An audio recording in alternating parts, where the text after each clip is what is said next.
जय हिंद दोस्तों, यूपीएससी 9 में आपका एक बार फिर से स्वागत है। तो ये टेस्ट सीरीज़ है, जो साइंस का टेस्ट था हम उसी की कड़ी में आगे बढ़ रहे हैं। वही टेस्ट है ये, आगे हम इसको कंप्लीट करने वाले हैं। उससे पहले एक से नई सूचना यही है कि दोस्तों आप प्लीज़ ये जितने भी टेस्ट सीरीज़ हैं, चाहे वो किसी भी एग्ज़ाम की हैं, आर ओ के लिए, या फिर आपके यूपी पीसीएस है, या उत्तराखंड पीसीएस, या बिहार है, या जो भी है, उनके लिए जनरल साइंस के जो क्वेश्चन है वेरी इंपॉर्टेंट। ये ऐसे क्वेश्चंस हैं दोस्तों कि आपके एग्जाम्स में आएंगे और आपको इन्हेंस आपकी एक्यूरेसी और आपकी अपनी जो भी क्षमता हैं उनको ये क्या करेंगे, प्रोडक्टिव बनाएंगे दोस्तों। तो प्लीज़ मिस मत कीजिएगा दोस्तों, बने रहिएगा, देखते रहिए, लाइक शेयर सब्सक्राइब करते रहिएगा। इससे पहले भी हम कंप्लीट कर चुके हैं एक सीरीज। ठीक है, स्टार्ट करते हैं क्वेश्चन नंबर 71 से। क्या है, निम्नलिखित युग्मों में से कौन सा सही सुमेलित है। ये बात कर रहा है सुमेलित की, क्वेश्चन थोड़ा सा गलत है। ये पूछ रहा है कौन सा सही सुमेलित नहीं है, क्योंकि अग्नि 4 जो है जो सुमेलित नहीं है, बाकी ये तीनों पृथ्वी त्रिशूल पिनाका ये सुमेलित है दोस्तों। ठीक है, अग्नि 4 की जैसे कि हम बात करें, ये भारत की सतह से सतह में, यानी कि ये सरफेस टू सरफेस वाली मिसाइल है, जो कि सरफेस टू सरफेस मारक क्षमता को प्रदर्शित करती है। वो सरफेस टू सरफेस का प्रक्षेपास्त्र है। ठीक है, जो 4000 किलोमीटर की रेंज है इसकी। ठीक है, वहीं पृथ्वी की बात करें, ये सतह सतह में मार करने वाला प्रक्षेपास्त्र, that is called to surface to surface missile. Trishul सतह से वायु में मार करने वाला। और पिनाका एक मल्टी बैरल मिसाइल प्रक्षेपास्त्र है दोस्तों, मल्टी बैरल रॉकेट लॉन्चर है आपका पिनाका। सो बी सी डी सही है, यानी कि ए इज रॉन्ग। क्वेश्चन थोड़ा सा गलत हो गया, ये कह रहा है which pairs is not correctly matched, तो A is answer, A match नहीं है। अग्नि 4 सरफेस टू सरफेस काम करती है दोस्तों। ठीक है, नेक्स्ट क्वेश्चन है। नेक्स्ट क्वेश्चन, विश्व के सर्वाधिक शक्तिशाली एमआरआई स्कैनर आईसेल्ट का विकास किस देश के द्वारा किया गया। तो ये सबसे ज़्यादा स्कैनर है, इसका है बहुत इंपॉर्टेंट, बहुत ज़्यादा स्ट्रॉन्ग है, ये फ्रांस के द्वारा। यानी फ्रांस ने सबसे शक्तिशाली स्कैनर के द्वारा, फ्रांस का सबसे आईलेट, जिसका जो है आई स्कैनर है, हमारा स्कैनर आईलेट, इसका आविष्कार फ्रांस के द्वारा किया गया। और ये विकास का जो फ्रांस का आईलेट का विकास फ्रांस का जो परमाणु ऊर्जा आयोग है, परमाणु ऊर्जा आयोग, उसके द्वारा किया गया दोस्तों। ठीक है, नेक्स्ट क्वेश्चन। ठीक, नेक्स्ट हो गया 73। क्या है 73, काकरापार परमाणु ऊर्जा संयंत्र के बारे में निम्नलिखित कथनों पर आपको विचार करना है दोस्तों। ठीक है, क्या है, ये भारत का 24वां परमाणु ऊर्जा संयंत्र है, बात सही है। ये भारत का पहला नहीं दोस्तों, दूसरा स्वदेशी 700 मेगावाट क्षमता का दाबित भारी जल रिएक्टर है। दाबित भारी जल रिएक्टर मतलब होता है प्रेशराइज हैवी वाटर रिएक्टर दोस्तों। तो 73 का 73 का ए इज द राइट आंसर। यानी कि 31 अगस्त 2024 को गुजरात स्थित काकरापार परमाणु ऊर्जा स्टेशन इकाई 4 अपनी पूरी क्षमता के साथ इसका परिचालन किया गया दोस्तों। ठीक है, वर्तमान में अगर देखा जाए तो कुल नाभिकीय ऊर्जा क्षमता जो है देखा जाए तो 8080 कितनी 8080 तक पहुंच गई है, 8080 मेगावाट। कौन सी, परमाणु ऊर्जा इकाई दोस्तों। ठीक है, नेक्स्ट क्वेश्चन इसी सीरीज में है। नेक्स्ट क्वेश्चन 74, निम्नलिखित में से जेनेटिक इंजीनियरिंग में से किसका प्रयोग होता है। इनमें से जेनेटिक इंजीनियरिंग में किसका यूज होता है, कि which of the following is use in the genetic engineering. तो कौन सा है दोस्तों, ये होता है प्लाज्मिड। प्लाज्मिड में जो होता है उसका यूज जेनेटिक इंजीनियरिंग में होता है दोस्तों, क्योंकि जेनेटिक इंजीनियरिंग मुख्यतः प्लाज्मिड एवं बैक्टीरियोफोज दो प्रकार के वाहक अणुओं का उपयोग व्यापक रूप से किया जाता है। इसके अतिरिक्त इसमें बैक्टीरियल कृत्रिम क्रोमोजोम, ईस्ट कृत्रिम क्रोमोजोम होते हैं, ये भी इसके वाहक होते हैं दोस्तों। अगर हम प्लाज्मिड की बात करें, ये जो प्लाज्मिड है दोस्तों, ये एक छोटा गोलाकार डबल स्टैंडर्ड डीएनए अणु होता है। क्या होता है, डीएनए अणु होता है, जो कोशिका के गुणसूत्र डीएनए से अलग होता है दोस्तों। ठीक है, कोशिका के गुणसूत्र डीएनए से अलग होता है। वहीं बात करें कि कुछ थोड़ा एक मिनट मिटा देते हैं और भी एक्सप्लेनेशन कर देते हैं थोड़ा सा। ये डिप्लोकाकस क्या है, डिप्लोकाकस की बात करें जो डी है, ये एक प्रकार का बैक्टीरिया है जो जोड़े में पाया जाता है। ये बैक्टीरिया यानी कि जीवाणु है जो जोड़े में पाया जाता है। माइटोकॉन्ड्रिया, ये झिल्ली से बंधे कोशिका अंग है जो कोशिका की जैव रासायनिक क्रिया को शक्ति प्रदान करता है, यानी कि एक तरीके का पावर हाउस है दोस्तों, पावर हाउस। ठीक, और राइबोसोम क्या होता है, ये प्रोटीन बनने के लिए जिम्मेदार एक सेलुलेज की मशीन है, जो प्रत्येक कोशिका में कई राइबोसोम होते हैं। इसकी जो सेल होते हैं उसमें क्या होता है, राइबोसोम होते हैं दोस्तों। ये हो गया राइबोसोम। नेक्स्ट क्वेश्चन 75 क्या है? कैथोड किरणों की बात हो रही है, कैथोड किरणों के संदर्भ में है। क्या है? इन किरणों में विद्युत ऊर्जा होती है। इन किरणों में विद्युत ऊर्जा होती है। ये किरणें विद्युत क्षेत्र एवं चुंबकीय क्षेत्र में विक्षेपित होती हैं। ये किरणें धातु की प्लेट को भेद सकती हैं। तो कह रहे हैं कि इनके संदर्भ में सही उत्तर का चयन कीजिए। तो दोस्तों कैथोड किरणों की बात करें, ये किसी नली के इलेक्ट्रोड के बीच प्रेरण कुंडली द्वारा उच्च विभवांतर स्थापित करती हैं। नली में जो भरी गैस का दाब 10 से 10 मिलीमीटर पारे के स्तंभ के बराबर होता है, तो कैथोड से नीली वर्ण रेखाएं निकलती हैं, दिखाई देती हैं। इन्हें कैथोड किरणें कहा जाता है, आप समझ गए होंगे। ठीक है, तो ये किरणें कैथोड की समान ही होती हैं। रंग कांच की प्रकृति पर निर्भर करता है कि कांच कैसा है। तो इन किरणों में विद्युत ऊर्जा निकलती है? नहीं दोस्तों, इन किरणों में विद्युत ऊर्जा नहीं निकलती है, क्योंकि ये किरणें परमाणु क्रमांक वाली धातुओं पर गिरती हैं, तो एक्स किरणें उत्पन्न होती हैं। एक्स किरणें उत्पन्न करती हैं। अतः कथन 1 हो गया आपका गलत, 2 और 3 सही है। विद्युत क्षेत्र एवं चुंबकीय क्षेत्र में विक्षेपित होती हैं, धातु की प्लेट को भेद सकती है। 2 और 3 is the right answer. B is the right answer regarding this. ठीक है, सरल रेखा में चलती हैं, प्रदीप्त उत्पन्न करती हैं, ऊष्मा उत्पन्न करती हैं, यांत्रिक ऊर्जा होती है इनमें। तो ये सारे इनके फीचर्स हैं दोस्तों। नेक्स्ट क्वेश्चन आपका, आइंस्टीन को किसकी खोज के लिए वर्ष 1921 में नोबेल पुरस्कार से सम्मानित किया गया था? नोबेल पुरस्कार से सम्मानित किया गया था। कौन सा है? प्रकाश विद्युत प्रभाव के लिए दोस्तों। प्रकाश विद्युत प्रभाव, D is the right answer. देखिए आइंस्टाइन को प्रकाश विद्युत प्रभाव की एक्सप्लेनेशन के लिए जो है उसकी मिलीकन के लिए वर्ष 1921 और 23 में नोबेल प्रकाश मिला। नोबेल क्या मिला? नोबेल पुरस्कार मिला दोस्तों। अब प्रकाश विद्युत प्रभाव क्या है? जब धातुओं की सतह पर उनके लेवल पर उच्च आवृत्ति की प्रकाश किरणें, यानी कि उनके लेवल पर उच्च प्रकाश वाली हाई लाइट वाली हाई फ्रिक्वेंसी वाली किरणें, जैसे कि गामा है, एक्स किरण है, अल्ट्रावायलेट है, दृश्य हैं, ये आपतित होती हैं, तो उन धातुओं की सतह से इलेक्ट्रॉन क्या होते हैं? इलेक्ट्रॉन उत्सर्जित होते हैं, इलेक्ट्रॉन निकलते हैं। ठीक है, और इलेक्ट्रॉनों को फोटो इलेक्ट्रॉन तथा इस क्रिया को प्रकाश विद्युत प्रभाव कहा जाता है दोस्तों। ठीक है, आई होप आप समझ गए हो। नेक्स्ट क्वेश्चन है आपका 77। क्या है? प्रकाश विद्युत सेल के संदर्भ में विचार करना है। ये सेल के द्वारा विद्युत ऊर्जा को प्रकाश ऊर्जा में परिवर्तित किया जाता है। इसका उपयोग सर्वाधिक उपयोग सिनेमा घरों में ध्वनि के पुनरुत्पादन एवं टेलीविजन में किया जाता है। तो प्रकाश विद्युत सेल दोस्तों प्रकाश ऊर्जा को विद्युत ऊर्जा में, उल्टा है, विद्युत ऊर्जा को नहीं, प्रकाश ऊर्जा को विद्युत ऊर्जा में परिवर्तित करता है। सो एक गलत हो गया, B is the right answer. So B is the right option regarding this दोस्तों।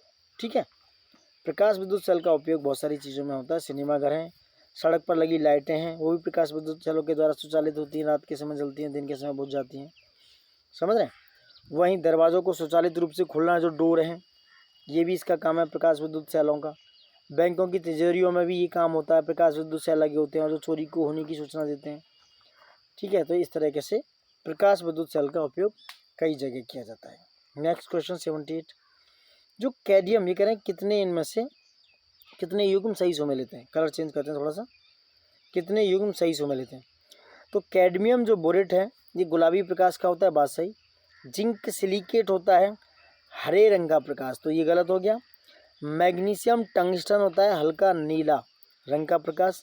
वहीं जिंक बेरिलियम सिलिकेट होता है कैसा दोस्तों? श्वेत प्रकाश, श्वेत, वाइट। सो ये भी गलत हो गया। ऑप्शन 2 सही है, यानी कि सिर्फ 2 ही युग्म इसमें समय लेते हैं दोस्तों। ठीक है, ठीक है। Next question 79। खगोलविद्या और सिद्धांत को एक्सप्लेनेशन करना है। क्या है? टॉलमी ने दोस्तों जियोसेंट्रिक थ्योरी दी। टॉलमी ने जियोसेंट्रिक, यानी कि टॉलमी ने भूकेंद्री सिद्धांत दिया। टॉलमी ने भूकेंद्री सिद्धांत की स्थापना की। वहीं कॉपरनिकस ने दिया आपको सूर्य केंद्रीय सिद्धांत। केपलर ने ग्रह गति के नियम और जॉर्ज लेमेत्र ने दिया महाविस्फोट सिद्धांत। सो ए इज द राइट आंसर। इनको मैचिंग में आप देख सकते हैं दोस्तों। ठीक है, नेक्स्ट क्वेश्चन 80। पूर्ण आंतरिक परावर्तन के संदर्भ में निम्नलिखित में से कौन सा सही है? कौन सा सही है? पूर्ण आंतरिक परावर्तन मतलब टोटल इंटरनल रिफ्लेक्शन। पानी में हवा भरे बुलबुले चमकना, कालिक से पोता हुआ गोला चमकना, पानी से भरे बर्तन की तली में पड़े हुए सिक्के का ऊपर उठा हुआ दिखाई देना। दोस्तों ये जो है इसका कारण नहीं है, ये शायद डिफ्रैक्शन का कारण है। तो 1 और 2 सही है, यानी कि A is the right answer. वहीं बात करें कि टोटल इंटरनल रिफ्लेक्शन यानी कि पूर्ण आंतरिक परावर्तन के उदाहरण जो दैनिक जीवन में है, जैसे हीरा होता है, हीरे का अत्यधिक चमकना इसी का एक उदाहरण है। वहीं रेगिस्तान में मरीच का जो मिराज बनता है, मतलब ठंडे देशों में मरीच का जो लूमिंग दिखाई देता है ठंडे प्रदेशों में, ये भी पूर्ण आंतरिक परावर्तन का प्राण है। कांच का चटका हुआ भाग चमकीला दिखाई देना, ये भी पूर्ण आंतरिक परावर्तन। पानी में पड़ी हुई परखनली चमकीली दिखाई पड़ती है, ये भी पूर्ण आंतरिक परावर्तन।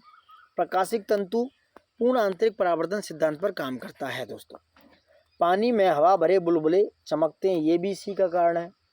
कालिक से पोता हुआ गोला चमकता है, ये भी पूर्ण आंतरिक परावर्तन का कारण है। वहीं बात करें कि जो सिक्के हैं बर्तन की तली पर पड़ा हुआ है, वो अपवर्तन की घटना है दोस्तों। क्या है? अपवर्तन की घटना। तो A is the right answer. Next question 81 कि वायुमंडलीय अपवर्तन के कारण होने वाले परिवर्तनों के संदर्भ में कौन सा सही है? मृगमरीचिका का बनना, तारों का टिमटिमाना, सूर्योदय एंड सूर्यास्त के समय सूर्य का चपटा दिखना। ये कह रहे हैं प्रकाश अपवर्तन के कारण घटने वाली घटनाएं। तो वायुमंडल अपवर्तन के कारण पूछ रहे हैं ये कौन सा होता है दोस्तों। तो जैसा कि हमने बताया कि मृगमरीचिका बनती है पूर्ण आंतरिक परावर्तन यानी कि टोटल इंटरनल रिफ्लेक्शन के कारण। तो एक गलत हो गया, B is the right answer. यानी कि तारों का टिमटिमाना एक अपवर्तन की घटना है दोस्तों। और वहीं सूर्योदय तथा सूर्यास्त के समय सूर्य का चपटा दिखना यानी कि flattening of the sun at sunrise and sunset. So now B is the right answer regarding this. क्योंकि अगर और भी काम देखें जो जैसे अपवर्तन के और भी एग्जाम्पल देखें, तारों का टिमटिमाना, ठीक है, ये भी एक कारण है। दूसरा है पानी से भरे किसी बर्तन की तली में पड़ा हुआ सिक्का ऊपर उठाई दिखाता है, ये भी अपवर्तन का है। जल के अंदर पड़ी हुई मछली वास्तविक गहराई से कुछ ऊपर उठी हुई दिखाई देती है, यानी कि जल है उसमें मछली पड़ी हुई है इस तरीके से, तो गहरी दिखाई देती है। द्रव में अंशतः डूबी हुई सीधी छड़ टेढ़ी दिखाई पड़ती है। तो ये सारे एग्जाम्पल क्या हैं? अपवर्तन के हैं। किसके हैं? अपवर्तन, रिफ्रैक्शन के। शायद मैंने ऊपर गलत बोला, डिफ्रैक्शन के नहीं, ये रिफ्रैक्शन के एग्जाम्पल है दोस्तों। ठीक है, नेक्स्ट क्वेश्चन 82 भौतिक राशियाँ और उनके मैचिंग में है। ताप की इकाई है दोस्तों क्या? केल्विन। द्रव्यमान की इकाई है किलोग्राम। ज्योति तीव्रता उसकी इकाई है कैंडला। पदार्थ की मात्रा की इकाई है मोल। तो इसका आंसर हो गया 2, 1, 4, 3 दोस्तों। B is the right answer regarding this. Next question 83 निम्नलिखित में से सूर्य से निष्कासित उच्च ताप यानी कि जो हाई टेम्परेचर का मापन किसके द्वारा किया जाता है? तो ये है दोस्तों पायरोमीटर। पायरोमीटर से हाई टेम्परेचर का मापन किया जाता है। टैक्योमीटर की बात करें, ये दाबांतर का मापन यानी कि प्रेशर यानी दाब का मापन करता है टैक्योमीटर। एनीमोमीटर की द्वारा वायु की चाल, वायु की जो एयर की चाल है, स्पीड का पता लगाया जाता है। वहीं आमीटर से दोस्तों विद्युत धारा का मापन किया जाता है, विद्युत धारा का मापन किया जाता है। नेक्स्ट क्वेश्चन सदिश राशि के संदर्भ में है। इन राशियों में केवल परिमाण होता है, दिशा नहीं होती दोस्तों। दूसरा है चुंबकीय क्षेत्र तीव्रता एवं चुंबकीय क्षेत्र प्रेरण सदिश राशियों के उदाहरण है। ये बात सही है। जो magnetic field intensity and magnetic field induction are example of vector quantities. B is the right answer. क्योंकि सदिश वो राशियाँ होती हैं जो भौतिक राशियाँ हैं जिनके परिमाण के साथ साथ दिशा भी होती है। तो एक गलत हो गया। सदिश राशियों में दोस्तों परिमाण के साथ साथ दिशा भी होती है। ठीक है, जैसे वेग, विस्थापन, बल, रेखीय संवेग, कोणीय विस्थापन वगैरह वगैरह। अदिश राशि वो हैं जिसमें भौतिक राशियाँ केवल परिमाण होता है, दिशा नहीं होती है, वो होती हैं अदिश राशियाँ। जैसे द्रव्यमान, घनत्व, तापमान, धारा, समय, चाल, आयतन, कार्य वगैरह। तो एक गलत हो गया, so B is the right answer. ठीक, नेक्स्ट क्वेश्चन 85 निम्नलिखित में से कौन सा एक न्यूटन के जड़त्व के नियम से संबंधित नहीं है? कौन सा ऐसा है जो न्यूटन के जड़त्व से संबंधित नहीं है दोस्तों? बताइए। रुकी हुई गाड़ी के अचानक चल पड़ने पर उसमें बैठे यात्रियों को पीछे की ओर झुक जाना, सही है। चलती हुई गाड़ी के अचानक ब्रेक लगने पर उसमें बैठे यात्रियों की आगे की ओर झुक जाना, ये भी सही है। कराटे खिलाड़ी द्वारा हाथ के प्रहार से ईंटों की पट्टी तोड़ना, ये शायद नहीं है। गोली मारने से कांच में गोल छेद हो जाता है, परंतु पत्थर मारने से कांच के टुकड़े हो जाते हैं। तो न्यूटन के जड़त्व के नियम कौन सा नहीं है? दोस्तों कराटे के खिलाड़ी द्वारा हाथ के प्रहार से ईंट की पट्टी को तोड़ना, ये जो है न्यूटन के जड़त्व का नियम नहीं है दोस्तों, क्योंकि कराटे खिलाड़ी द्वारा हाथ के प्रहार से ईंट की पट्टी तोड़ना न्यूटन के जड़त्व का नहीं, ये आवेग का नियम है दोस्तों। किसका? आवेग, ये आवेग का नियम है। तो सी क्या हो गया? आवेग के नियम से संबंधित है। अभी न्यूटन के जड़त्व से संबंधित और भी चीज़ें देखते हैं। रुकी हुई गाड़ी को अचानक चल पड़ना और उसमें बैठे यात्री पीछे की ओर झुक जाते हैं, ये भी न्यूटन का जड़त्व है। मैं सारे एग्जाम्पल ले रहा हूँ, ये सारे न्यूटन के जड़त्व के नियम हैं दोस्तों। चलती हुई गाड़ी के अचानक रुकने पर उसमें बैठे यात्री आगे की ओर झुक जाते हैं। गोली मारने में कांच में गोल छेद हो जाता है, परंतु पत्थर मारने पर टूट जाता है। हथौड़े का हत्थे में कसने के लिए हत्थे को जमीन पर मारते हैं, ये भी न्यूटन का जड़त्व है। कंबल को हाथ से पकड़कर डंडे से पीटते हैं और उसमें से धूल के कण छड़कर गिर पड़ते हैं, ये भी क्या है? जड़त्व का नियम है। शक्ति की इकाई, ठीक है, ये भी एक जड़त्व का नियम है। तो ये सारे जड़त्व के नियम के उदाहरण हैं, न्यूटन के जड़त्व के नियम के उदाहरण है जो मैंने आपको बताया। ठीक है, नेक्स्ट क्वेश्चन देख रहे हैं आप, कितने इंपॉर्टेंट क्वेश्चन है दोस्तों। ये कह रहा है निम्नलिखित ऊर्जा रूपांतरण में से कौन सा युग्म सुमेलित नहीं है? देखते हैं कौन सा सही नहीं है। सौर सेल, सौर सेल प्रकाश ऊर्जा को विद्युत ऊर्जा में प्रभावित करते हैं, ट्रांसफॉर्म करते हैं। वहीं माइक्रोफोन यांत्रिक ऊर्जा को विद्युत ऊर्जा में, नहीं दोस्तों यही गलत है कि माइक्रोफोन ध्वनि ऊर्जा को विद्युत ऊर्जा में प्रभावित करता है, यानी कि विद्युत ऊर्जा में चेंज करता है माइक्रोफोन। ठीक है दोस्तों। वहीं बल्ब का जलना, दोस्तों बल्ब का जलना विद्युत ऊर्जा को प्रकाश एवं ऊष्मा ऊर्जा में, सही है। सितार जो है यांत्रिक ऊर्जा में, ध्वनि ऊर्जा में, यांत्रिक ऊर्जा को ध्वनि ऊर्जा में बदलता है सितार। तो इसमें से कौन सा सही नहीं है? माइक्रोफोन जो कि ध्वनि ऊर्जा को विद्युत ऊर्जा में बदलता है, ये सही नहीं है। सौर सेल का हो गया। डायनेमो यांत्रिक ऊर्जा को विद्युत ऊर्जा में बदलता है। विद्युत मोटर की बात करें, विद्युत मोटर दोस्तों विद्युत ऊर्जा को यांत्रिक ऊर्जा में, लाउड स्पीकर विद्युत ऊर्जा को ध्वनि ऊर्जा में परिवर्तित करती है दोस्तों। अभी और कुछ एग्जाम्पल देखते हैं, जैसे बल्ब या ट्यूबलाइट हीटर का जलना विद्युत ऊर्जा को प्रकाश एवं ऊष्मीय ऊर्जा में बदलते हैं। मोमबत्ती का जलना दोस्तों रासायनिक ऊर्जा को, यानी कि केमिकल ऊर्जा को विद्युत ऊर्जा में बदलता है। ठीक है। वहीं विद्युत सेल, ये विद्युत सेल रासायनिक ऊर्जा को विद्युत ऊर्जा में, विद्युत सेल जो है रासायनिक ऊर्जा को विद्युत ऊर्जा में। इंजन ऊष्मा ऊर्जा को यांत्रिक ऊर्जा में। वहीं प्रकाश विद्युत सेल दोस्तों प्रकाश ऊर्जा को विद्युत ऊर्जा में ट्रांसफॉर्म करता है, चेंज करता है दोस्तों। कितने अच्छे एग्जाम्पल्स हैं, आप मिस तो कर ही नहीं सकते इस वीडियो को दोस्तों। ठीक है, लाइक शेयर सब्सक्राइब प्लीज जरूर कीजिएगा। Next question very important. पेड़ पौधों की शाखाओं, तनों एवं पत्तियों तक जल और आवश्यक लवण किस क्रिया के द्वारा संपन्न होते हैं? बहुत सिंपल है, केशकत्व यानी कि कैपिलरी की एक्शन होती है, उसके द्वारा कंप्लीट होती है ये प्रक्रिया, जल और आवश्यक लवण दोस्तों। क्या है केशकत्व? जो कैपिलरी एक्शन है, केश नली में द्रव के ऊपर चढ़ने या नीचे उतरने की घटना को केशकत्व कहते हैं दोस्तों। ठीक है, जैसे पेड़ पौधों की शाखाओं, तनों एवं पत्तियों तक जल एवं आवश्यक लवण, जैसे इसमें दे रखा है, उनका पहुंचना। ब्लॉटिंग पेपर स्याही को शीघ्र सोख लेता है, क्योंकि ये भी केशकत्व के द्वारा होता है, क्योंकि उसमें जो छोटे छोटे छिद्र हैं वो केश नली की तरह कार्य करते हैं। वहीं जो लालटेन होती है, जो जिसे जलाते हैं, लालटेन या लैंप की बत्ती में केशकत्व के कारण ही तेल ऊपर चढ़ता है दोस्तों। ठीक है, ठीक है, तो ये सारी चीज़ें आप देख सकते हो। Next question 88। सर्दियों में लोलक घड़ी सुस्त हो जाती है। ठीक, सर्दियों में लोलक की लंबाई कम हो जाने से आवर्तकाल भी कम हो जाता है। तो ये कह रहे हैं कि कौन सा इनमें से सही है दोस्तों। देखो वहीं बात करें, सर्दियों में लोलक की लंबाई कम हो जाती है, नहीं दोस्तों, सर्दियों में लोलक की लंबाई बढ़ जाती है और उसका आवर्तकाल भी बढ़ जाता है। ठीक है, फलतः घड़ी सुस्त हो जाती है। तो ये पूछ रहे हैं कौन सा सही है। तो सर्दियों में लंबाई कम हो जाने से आवर्तकाल भी कम हो जाता है और लोलक घड़ी तेज चलने लगती है दोस्तों। कौन सा सही हो गया? ए सत्य है और आर असत्य हो गया दोस्तों। ठीक है, ठीक है, नहीं दोस्तों गलत हो गया थोड़ा सा, इसका ऑप्शन हो गया बी हो गया, क्योंकि गर्मियों में ऐसा होता है कि लोलक की लंबाई बढ़ जाती है गर्मियों में। सर्दियों में तो लोलक की लंबाई कम हो जाती है और आवर्तकाल भी कम हो जाता है और लोलक घड़ी सुस्त नहीं तेज चलने लगती है। तो ये गलत हो गया A, so B is the right answer. वो गर्मियों का बता दिया। गर्मियों में क्या होता है, उल्टा हो जाता है। नेक्स्ट क्वेश्चन दोस्तों 89, ये और अपकथन एसर्शन ओरिजिन का है। चाय देर तक गर्म रखने के लिए केतली की बाहरी सतह चमकदार बनाई जाती है।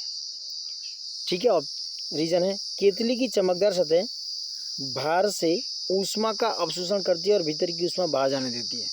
ये आर गलत हो गया, ए सही है, क्योंकि ऐसा नहीं होता है। ए सत्य है और आर असत्य है। क्यों है दोस्तों?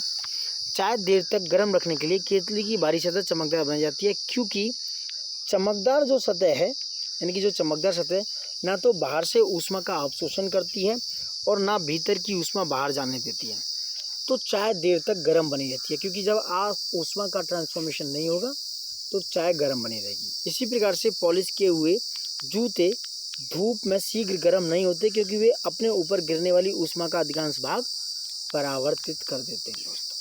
ठीक है, ठीक है। नेक्स्ट क्वेश्चन है, मुख्यमंत्री युवा उद्यम विकास अभियान के संदर्भ में निम्नलिखित कथनों पर विचार कीजिए। क्या है? इसके तहत एक स्टार्टअप फंड की स्थापना की गई, यानी कि जो मुख्यमंत्री युवा उद्यम विकास अभियान है, इसके अंतर्गत 10 लाख सूक्ष्म लघु एवं मध्यम उद्यम इकाइयाँ स्थापित करने का लक्ष्य है। इनमें से कौन सा सही है? बी, ए। एक और दो दोनों सही हैं, दोनों ही सही हैं दोस्तों। ठीक है। नेक्स्ट क्वेश्चन 91, हाल ही में उत्तर प्रदेश सरकार ने निम्नलिखित में से किस विद्यालय के भवन में वैदिक 3D संग्रहालय बनाने की मंजूरी दी? यह संपूर्णानंद संस्कृत विश्वविद्यालय वाराणसी में दोस्तों। प्रधानमंत्री मोदी जी के वाराणसी में संपूर्णानंद संस्कृत विश्वविद्यालय में वैदिक 3D संग्रहालय की योजना बनाई थी दोस्तों। नेक्स्ट क्वेश्चन, स्वच्छ नदियों पर स्मार्ट प्रयोगशाला के संदर्भ में निम्नलिखित कथनों पर विचार कीजिए। यह लखनऊ में स्थापित की गई है? नहीं दोस्तों, ये डेनमार्क की सरकार के साथ सहयोग करके ये IIT BHU यानी कि बनारस हिंदू विश्वविद्यालय वाराणसी में, और कहाँ पर? वाराणसी में स्थापित की गई है। सो ए रॉन्ग हो गया। इसका उद्देश्य वरुणा नदी की संरक्षण प्रदान करना है दोस्तों। बी सही है। इसका जो स्वच्छ नदियों पर स्मार्ट प्रयोगशाला है, ये वरुणा नदी को संरक्षण प्रदान करेंगे दोस्तों। ये बिल्कुल सही है। ठीक है। नेक्स्ट क्वेश्चन 93, विश्व पर्यटन दिवस कब मनाया जाता है? 27 सितंबर। विश्व मानवता दिवस 29 अगस्त। ठीक है। और अंतर्राष्ट्रीय साक्षरता दिवस 8 सितंबर और विश्व ओजोन दिवस 16 सितंबर। तो इसका 1, 2, 3, 4 B is the right answer regarding this.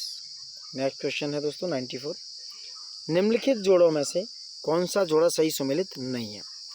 Thailand की सबसे युवा प्रधानमंत्री पेंट्रोगटान सिनावात्रा, सही है। दक्षिण अफ्रीका की पहली महिला मुख्य न्यायाधीश मंडूसा माया, सही है। फ्रांस के प्रधानमंत्री नियुक्त किए हैं मिशेल बर्नियर, सही है। ईरान की पहली महिला सरकारी प्रवक्ता, ये रेचल रीव्स नहीं है दोस्तों। ये कौन सी हैं? कौन है दोस्तों? ईरान की पहली महिला है, उनका नाम है फतेह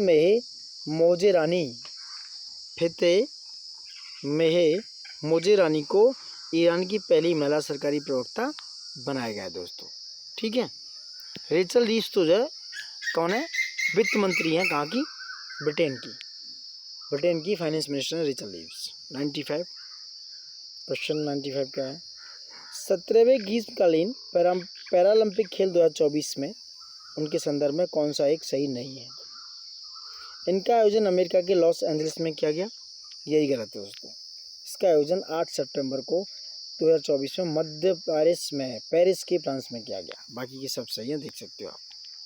नेक्स्ट क्वेश्चन, वैश्विक नवाचार सूचकांक 2025 आ गया, उसको भी देख लीजिएगा। ठीक है। 96 में दोनों सही है। इसमें संस्करण इसका सामाजिक उद्यमिता था, 39वीं रैंक थी। 97 की बात करें, क्या है? लिथुआना के विनियस में आयोजित वैश्विक कृत्रिम बुद्धिमत्ता संधि के हस्ताक्षरकर्ता राष्ट्रों में निम्नलिखित में कौन शामिल है?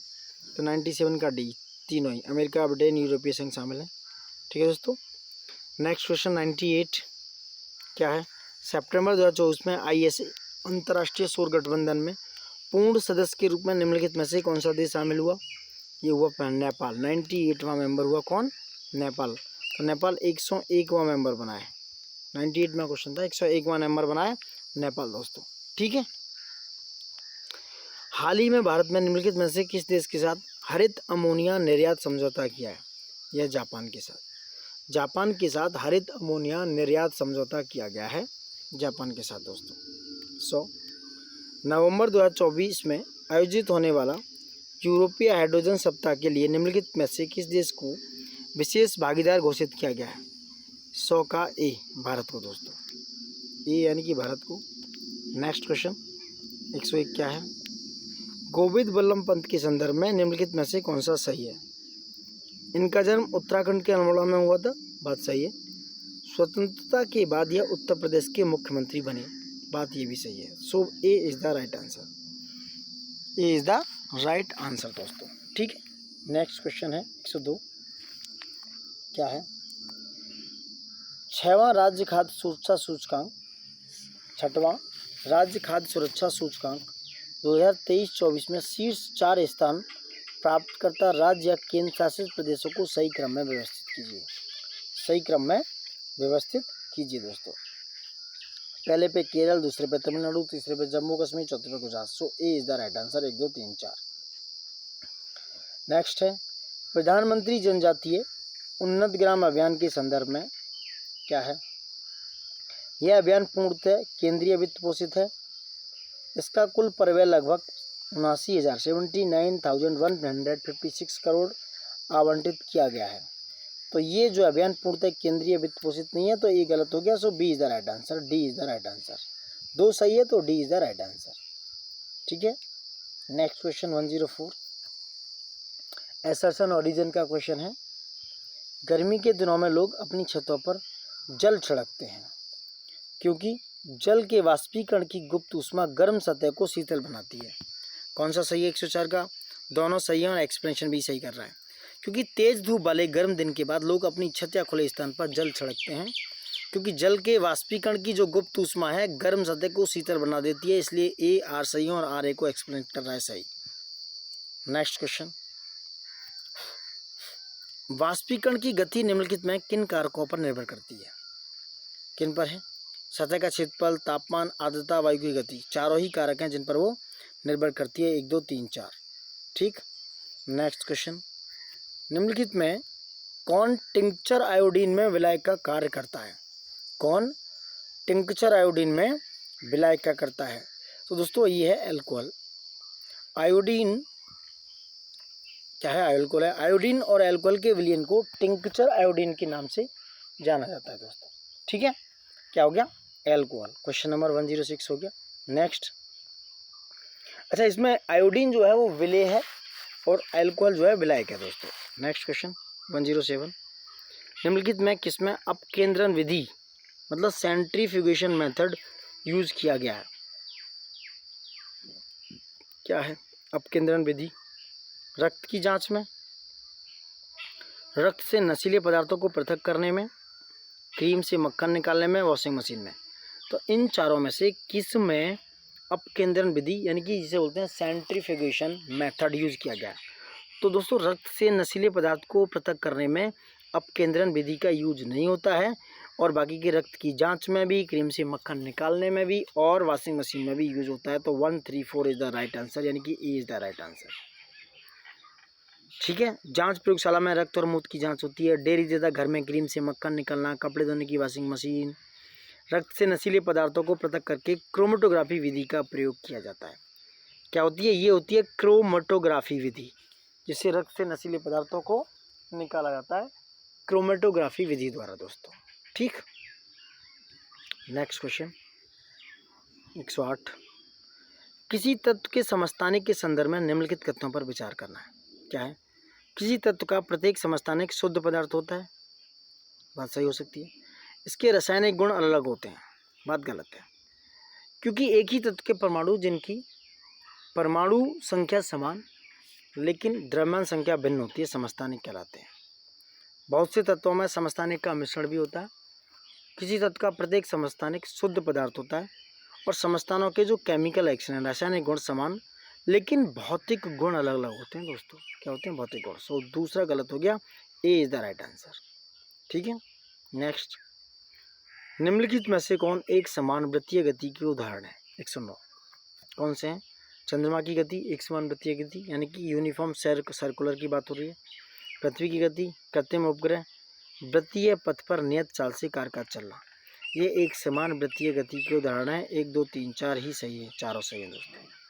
ठीक है, नेक्स्ट क्वेश्चन 10 यानी कि 110 एसेशन ओरिजिन का क्वेश्चन है। जब हम बस में खड़े होते हैं तब बस अचानक चल पड़ती है तो हम आगे की ओर झुक जाते हैं। वहीं मोटर के अचानक चलने से हमारा पैर तो गति की अवस्था में आ जाता है, किंतु शरीर का ऊपरी भाग विरामावस्था में रहता है। ऐसा इसलिए होता है भाई दोस्तों, ये गलत है, क्योंकि न्यूटन की गति का प्रथम नियम के अनुसार देखा जाए, प्रत्येक वस्तु जो स्थिर अवस्था में या सरल रेखा में एक समान गति से चल रही है, एक गति में अवस्था में बनी हुई है, तब तक उस पर कोई बाहरी यानी एक्सटर्नल फोर्स ना लगाया जाए, उस पर जब तक कोई एक्सटर्नल फोर्स ना लगाया जाए, तब तक वो वस्तु क्या है, उसी गति में रहती है, उसी अवस्था में बनी रहती है। ठीक है, ठीक है। किसी मोटर गाड़ी में यात्रा करते समय कुछ अनुभव है। जब मोटर बस में खड़े होते हैं तो मोटर बस अचानक चल पड़ती है। इस स्थिति में हम पीछे की ओर झुक जाते हैं। ठीक है, ऐसा इसलिए होता है क्योंकि मोटर बस के अचानक गति में आ जाने से हमारे जो पैर हैं वो मोटर बस के फंस के संपर्क में रहता है, तो वो गति में आ जाता है, किंतु शरीर का ऊपरी भाग विरामावस्था में रहता है। बात सही है, डी बिल्कुल सही है, क्योंकि ए गलत है। हम क्या है, पीछे की ओर झुकते हैं, ना कि आगे की ओर, ये इसमें गलत हो गया। सो ए गलत, आर सही है। समझ रहे हैं, जब बस आगे की ओर जाएगी तो हम पीछे की ओर झुकेंगे। ठीक, नेक्स्ट क्वेश्चन, निम्नलिखित में से कौन सा एक कार्य आर्किमिडीज के उत्प्लावन सिद्धांत पर आधारित नहीं है? कौन सा है? ज्वार-भाटा का आना। दोस्तों ये आर्किमिडीज के उत्प्लावन सिद्धांत पर नहीं है, बाकी पनडुब्बियों का डिजाइन बनाना, दुग्धमापी द्वारा दूध की शुद्धता की जांच, हाइड्रोमीटर द्वारा द्रव की घनत्व की माप, ये सब आर्किमिडीज के बॉयंसी प्रिंसिपल पर आधारित हैं। ठीक है, आर्किमिडीज के बॉयंसी प्रिंसिपल आधार है। तो ज्वार-भाटा का आना दोस्तों, ये एक ग्रेविटेशनल फोर्स यानी मून, सन और पृथ्वी का जो ग्रेविटेशनल यानी कि गुरुत्वाकर्षण फोर्स है, उसका एक कारण है दोस्तों। ठीक है, नेक्स्ट क्वेश्चन, कौन सा कथन सही है? 112, रबर बैंड को खींचते समय ऊर्जा बैंड में गतिज ऊर्जा के रूप में संचित हो जाती है। खिलौना कार में चाबी भरते समय ऊर्जा कार के कमानी में स्थितिज ऊर्जा को रूप में उस स्थितिज ऊर्जा के रूप में संचित हो जाती है। The while winding the key in the toy car the energy store in the spring of the car is a potential energy. कौन सा इनमें से सही है दोस्तों? 112। देखो बात करें दोस्तों, जब किसी रबर बैंड को आप खींचते हैं तो आप उस ऊर्जा स्थानांतरित करते हैं, तो बैंड में गतिज ऊर्जा को स्टोर नहीं करते आप स्थितिज ऊर्जा को संचित करते हैं, उसको स्टोर करते हो। तो फर्स्ट रॉन्ग हो गया। खिलौना कार की बात सही है, क्योंकि खिलौना कार में चाबी भरते समय आप स्थितिज ऊर्जा को रूप में संचित होती है। So D is the right answer, केवल 2। नेक्स्ट क्वेश्चन है 113 धातु और उनकी धनी की चाल को मिलाना। 113 में क्या है? निकिल में सबसे ज़्यादा चाल होती है 6040, स्टील में होती है 5960, लोहा में होती है लोहा है नहीं इसमें, पीतल में होती है दोस्तों 4700 और कांच में होती है 3980 और लोहा आयरन में होती है दोस्तों 5950। So A is the right answer इसके हिसाब से। नेक्स्ट क्वेश्चन 114 एसर्शन और रीजन का है। शहनाई में एक नली को आगे का खुला भाग शंक्वाकार होता है। सही है, यह इसलिए होता है ताकि शहनाई की ध्वनि सभी दिशाओं में फैले दोस्तों ऐसा नहीं है, ऐसा बिल्कुल नहीं है। यह स्रोत से उत्पन्न होने वाली ध्वनि तरंगों को बार बार परावर्तित करके श्रोता को उनकी आगे की दिशा में भेजा जाता है। मेगाफोन या लाउड स्पीकर, हॉर्न, सूर्य तथा शहनाई जैसे वाद्ययंत्र सभी इस प्रकार बनाए जाते हैं कि ध्वनि सभी दिशाओं में फैले बिना केवल एक विशेष दिशा में ही जाती है। इन यंत्रों में एक नली के आगे का खुला भाग शंक्वाकार होता है। तो सी इज द राइट आंसर, क्योंकि ए सही है और आर गलत है। ठीक है दोस्तों, नेक्स्ट क्वेश्चन, निम्नलिखित में से किन कार्यों में अवतल दर्पण का प्रयोग किया जाता है? कौन सा है? यह है सैलून में, बिल्कुल, दंत चिकित्सा में, सौर भट्टियों में, बिल्कुल, वाहन के पश्च दर्पणों में होता है उत्तल lens. So 1 2 3 is the right answer. और वाहन के पीछे जो देखना होता है उनका होता है कौन सा? उत्तल दर्पण दोस्तों। उत्तल दर्पण का प्रयोग पश्च दृश्य देखने में दर्पण वाहन के पार्श्व भाग में ड्राइवर के पीछे वाहनों में किया जाता है दोस्तों। नेक्स्ट क्वेश्चन 116 मानव नृत्य के संदर्भ में है। निम्नलिखित कथनों पर रेटिना से होकर प्रकाश नेत्र में प्रवेश करता है। ठीक। कॉर्निया एक पर्दे के समान होती है जिस पर किसी वस्तु का प्रतिबिंब बनता है। कौन से कथन सही है? ना तो एक ना ही सही। D is the right answer.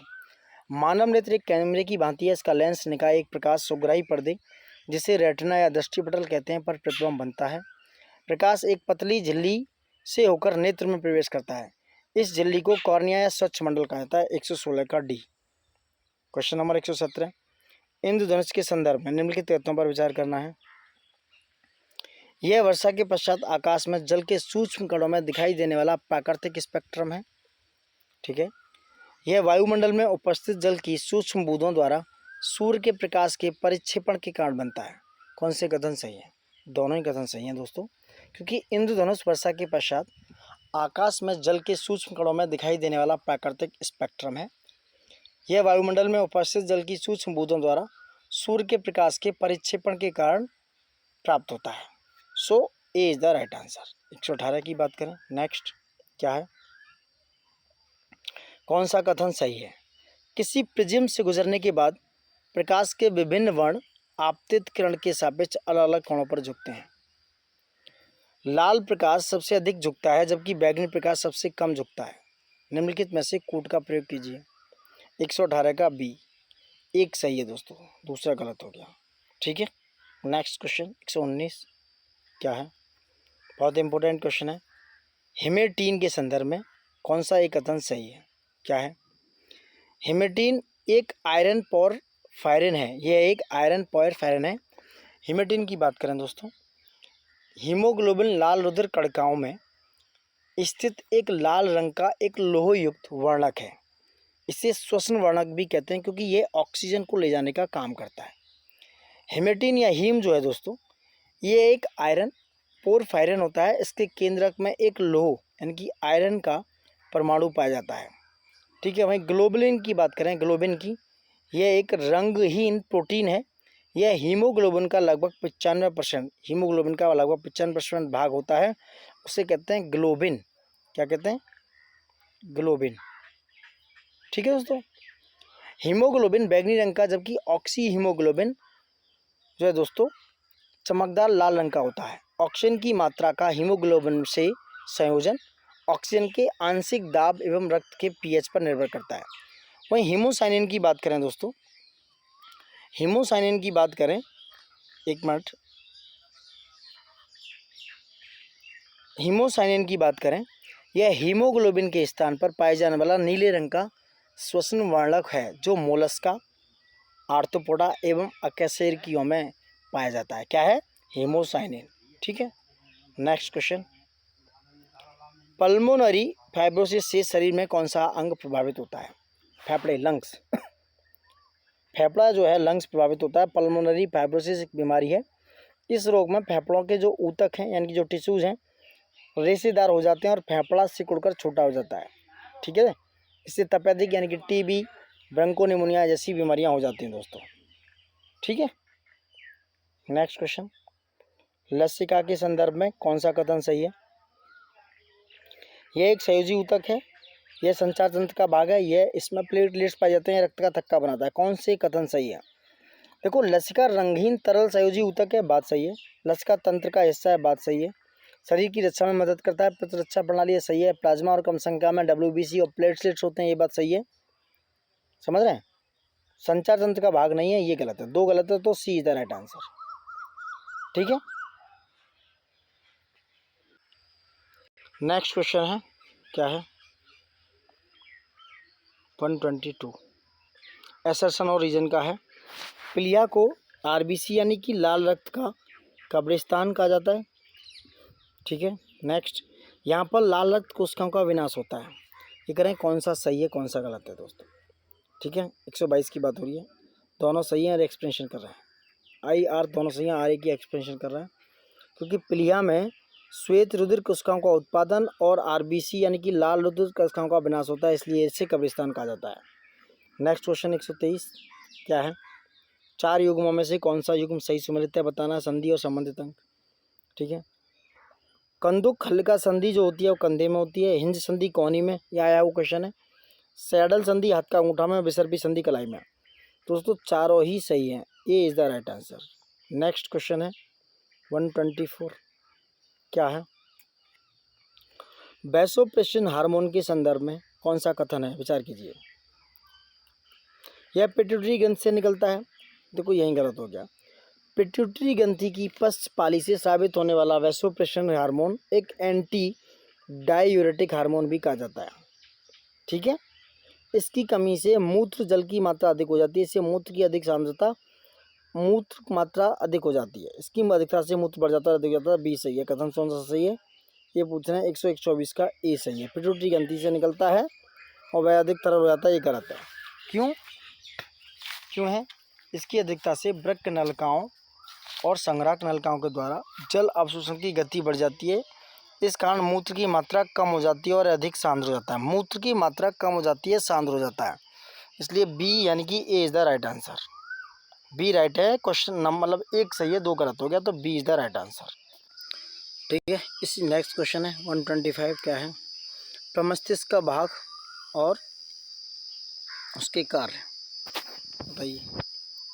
यह फ्रंटल पाली, प्रमस्तिष्क का भाग है फ्रंटल पाली। इससे ऐच्छिक पेशियों पर नियंत्रण होता है दोस्तों, ए इज द राइट। पैराइटल पाली, इससे त्वचा से संवेदन प्राप्त किए जाते हैं, जैसे स्पर्श, दबाव और दर्द। ये पैराइटल पाली से होता है, सो त्वचा संवेदन होता है। ऑक्सीपिटल पाली से, इससे दृश्य संवेदनाएं ग्रहण की जाती हैं। सी टेम्पोरल पाली, ये श्रवण में सहायक होती है। तो A is the right answer. 1 2 3 4 is the right. Question number 126, hypermetropia के संदर्भ में कौन सा कथन सही नहीं है? तो हाइपरमेट्रोपिया दोस्तों, इसके निवारण के लिए अवतल लेंस का चश्मा लगाया जाता है। So D is the right answer, अवतल लेंस का चश्मा। क्वेश्चन नंबर 127, इंसुलिन के संदर्भ में क्या है? ये एक हार्मोन है, सही है। अग्नाशय से स्रावित होता है, इसमें जस्ता पाया जाता है, ये कार्बोहाइड्रेट के अपचय में भाग लेता है, बात सही है। A is the right answer. Insulin के संदर्भ में चारों सही है। 1 2 3 4 is the right answer regarding this दोस्तों। ठीक है, हार्मोन की कमी से, इस हार्मोन की कमी से मधुमेह नामक यानी कि क्या हो जाता है? डायबिटीज हो जाती है। कोशिकांग और खोजकर्ता, इनमें कौन सा सम्मिलित नहीं है? कौन सा सम्मिलित नहीं है दोस्तों? केंद्र की खोज रॉबर्ट ब्राउन ने की थी, सही है। वहीं जीव द्रव्य की खोज डी डवे ने नहीं की थी दोस्तों, क्योंकि क्रोमेटिन की थी फ्लेमिंग ने, सही है। और राइबोसोम की थी जी.ई. पैलेड ने, ये सही है। जीव द्रव्य की खोज किसने की थी? ये है डोजार्डिन ने, डोजार्डिन ने। B is the right answer. डी डवे ने नहीं की थी, जी डवे ने की थी इसकी खोज लाइसोसोम की। डी डवे ने लाइसोसोम की खोज की थी, लाइसोसोम की खोज की थी डी डवे ने दोस्तों। ठीक है, क्वेश्चन नंबर 129, क्या है? वृक्षों से प्राप्त पदार्थ, ठीक है, क्या है? चीड़ से तारपीन का तेल आता है, सही है। देवदार से सैंडर्स का तेल, जूनिपर से सेडकास्ट का, साइकस से साबूदाना। So C is the right answer. 1 3 2 4 is the right answer regarding this. ठीक है, क्वेश्चन नंबर 30, निम्नलिखित में से कौन सा पौधा पाल्मी कुल का नहीं है? इनकी पाल्मी कुल का पौधा इनमें से कौन सा नहीं है? यह केला दोस्तों पाल्मी कुल का पौधा नहीं है। पाल्मी यानी कि पाल्मी कुल के पौधे हैं नारियल, सुपारी, ताड़, खजूर। ठीक है, और वहीं केला किसका है? केला जो है म्यूजेसी कुल का पौधा है। वहीं लहसुन, प्याज, सतावर ये लेलेसी, और गेहूँ, मक्का, चावल, चना, बाजरा, दूब, घास ये क्या ग्रामीणी कुल के पौधे हैं दोस्तों। ठीक है, 131 पे आते हैं, क्या है? अगस्त 2024 में भारतीय राष्ट्रपति को निम्नलिखित में से किस देश के सर्वोच्च नागरिक सम्मान, थोड़ी पुरानी न्यूज़ है लेकिन देख लेना, 1931 में डी फिजी के द्वारा दिया गया था। ये युद्धाभ्यास और उसके भागीदार देश देखते हैं कौन सा युग्म सही सुमेलित हैं 132 में दोस्तों। अल नजा होता है भारत और ओमान के बीच में। मित्र शक्ति 2024 में भारत और श्रीलंका। युद्ध अभ्यास 2024 में भारत और अमेरिका के बीच में। नौसेना अभ्यास वरुण को भारत और फ्रांस के बीच में। So D is the right answer, चारों ही सही है। Question number next, project Naman के संदर्भ में, ठीक है, प्रोजेक्ट नमन के संदर्भ में इसका शुभारंभ राष्ट्रपति द्वारा किया गया था, नहीं, जनरल सेना अध्यक्ष उपेंद्र द्विवेदी के द्वारा। सो एक गलत हो गया। इसका उद्देश्य रक्षा पेंशन भोगियों और पूर्व सैनिकों की सहयोग और सेवाएं प्रदान करना है। B is the right answer regarding this. Project Naman याद रखना। क्वेश्चन नंबर 134 की तरफ बढ़ते हैं, काफ़ी डिले हो गया, महत्वपूर्ण है। बैक स्टेज क्लाइमेट है राजन मेहता की। इंडिया @100 है के पी सुब्रमण्यम की। कॉल ऑफ द गिर है परमिल नाथमानी की। तो लाइन ऑफ ले लिया है इरा मोकोटो की। आप मैच करके देखते हो आंसर कौन सा होगा। 2 1 3 4 is the right answer regarding this, so D is the right answer. ठीक है, 134 का 2143, सो 2143 सी हो गया, ये गलत हो गया, क्या हो गया 2143 सी इज द राइट आंसर। 135, हाल ही में देश में 3 नए आपराधिक कानून के सुचारू कार्यान्वयन को सुनिश्चित करने हेतु निम्नलिखित में से कौन सा ऐप शुरू किए गए हैं दोस्तों? कौन से हैं? ई साक्ष्य न्याय सेतु, न्याय श्रुति, ई संबंध, चारों ही हैं। 1 2 3 4 इज द राइट, चारों ही ऐप हैं।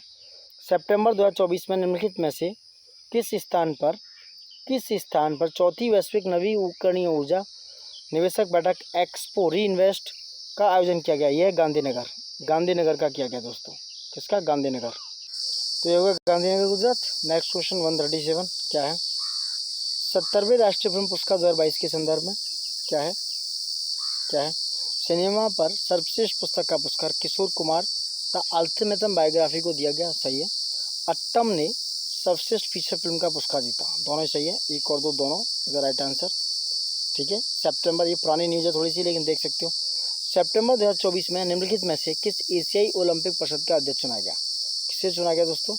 बहुत इंपॉर्टेंट है, रणधीर सिंह को एशियाई ओलंपिक परिषद का अध्यक्ष चुना गया। नेक्स्ट क्वेश्चन 139 क्या है? हाल ही में चर्चा में रहे मालपे और मुल्की निम्नलिखित में से क्या है? यह दोस्तों जलपोत, ये मालपे और मुल्की क्या है? जलपोत। 140 क्वेश्चन है, क्या है? सुभद्रा योजना के संदर्भ में निम्नलिखित कथनों पर विचार करना है। इसका आयोजन प्रधानमंत्री जी द्वारा उड़ीसा में किया गया, बात सही है। सुभद्रा योजना के तहत 21 से 60 वर्ष आयु के सभी पात्र लाभार्थियों को 5 वर्षों की अवधि में 50,000 रुपये मिलेंगे दोस्तों। कह रहे कौन सा सही है? दोनों ही सही है, B is the right answer, यानी कि 1 और 2 दोनों। 17 सितंबर 2024 को प्रधानमंत्री मोदी जी ने ये योजना शुरू की थी उड़ीसा के, कहाँ से? उड़ीसा के भुवनेश्वर से। ठीक है, यह महिला केंद्रित सबसे बड़ी योजना है। इसके अंतर्गत 1 करोड़ से अधिक महिलाओं को शामिल होने की उम्मीद है दोस्तों। ठीक है, देखो आगे से जो हिंदी के क्वेश्चन है करीब 60 क्वेश्चन 140 तक हम कंप्लीट कर चुके हैं। बहुत ही इंपॉर्टेंट क्वेश्चन रहे दोस्तों, साइंस के बहुत ही ज़्यादा इंपॉर्टेंट है, आप देख सकते हो, मैच कर सकते हो। ये ऐसे क्वेश्चन से आपके एग्जाम्स में आपको डायरेक्ट देखने को मिलेंगे। उससे पहले यही निवेदन है दोस्तों, हिंदी की भी टेस्ट सीरीज हम लाने वाले हैं, आप थोड़ा प्यार दिखाते रहिए, बने रहेगा। और सबसे ज़रूरी बात यही है कि लाइक, शेयर और ज़्यादा से ज़्यादा सब्सक्राइब कीजिए दोस्तों।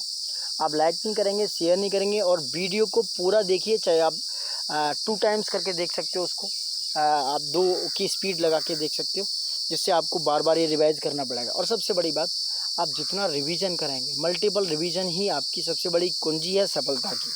ठीक है, आप तभी सफल हो सकते हैं जब आप मल्टीपल रिवीजन करेंगे। क्यों? आपकी एक्यूरेसी का सही होना एग्जाम्स के निकालने के लिए उतना ही ज़रूरी है जितना कि पेट भरने के लिए भोजन, एनर्जी के लिए, बॉडी की एनर्जी के लिए खाना, उतना ही ज़रूरी है मल्टीपल टाइम्स प्रैक्टिस करना आपकी अपनी एक्यूरेसी के लिए। So thank you for watching it and like, share, subscribe जरूर कर दीजिएगा एंड जय हिंद दोस्तों।